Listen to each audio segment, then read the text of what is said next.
നീന്തൽ അറിയാത്ത ഒരാള് കുളത്തിൽ കുളിക്കാൻ പോയി എന്താണ് സംഭവിക്കുക?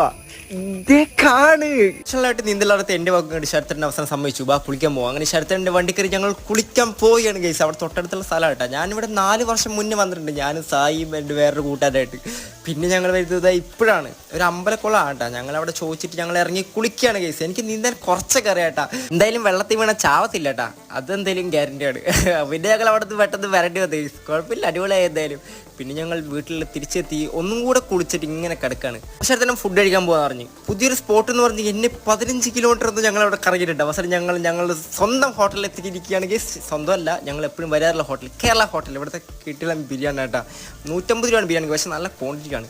അങ്ങനെ ബിരിയാണി വന്നു, കൂടെ ചില്ലിയും വന്നു, കൂടെ ലൈമും വന്നു ഗൈസ്. അങ്ങനെ അടിച്ച് മാറ്റിയാട്ടാ. ശരത്തൻ്റെ വീട്ടിൽ വന്നാൽ എന്തായാലും ഒരു നൈറ്റ് ഇവിടെ എപ്പോഴും വരാറുണ്ട് കേട്ടോ. ഇപ്പം അടുപ്പിച്ച് 3-4 പ്രാവശ്യം വരുന്നത്. കിട്ടില്ല ഫുഡ് ആയത് ഗൈസ്. ഓക്കെ, ഞാൻ ബസ്തായി ഗൈസ്. Bye bye.